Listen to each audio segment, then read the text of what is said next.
ท่านทุกคืนวันมอบความสุขทุกกินขี้ด้วยความรักความเมตตาและปราณี4 ชื่อนี้ฝากไว้ในใจแฟนสำนักงานบ้านเลขที่35 หมู่ 3 บ้านขอคำตำบลขอใหญ่อำเภอกู่แก้วจังหวัดอุดรธานี0969698955 ขอจุมืออันสุดเกียรติของพี่น้องแฟนหมอลำทุกท่านพบและสัมผัสกับจินตลีลาการแสดงของหมอลำเสียงที่ 6นกพงศกรได้ณโอกาสนี้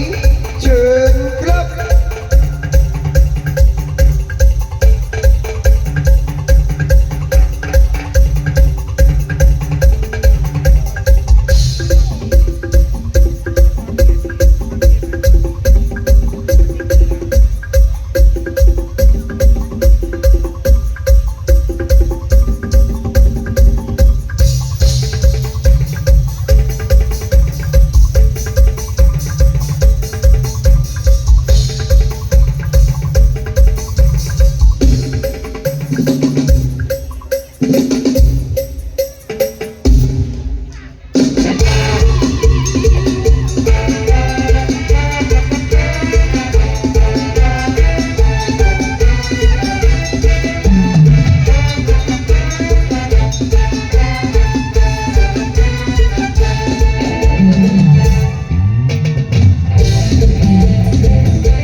โชว์คอนเสิร์ตลูกทุ่งช่วงแรกบอกลาทุกท่านศิลปินนางเอกสาวเสียงใสแจ๋วหนูแหววซิริลาหัวใจมีก่อน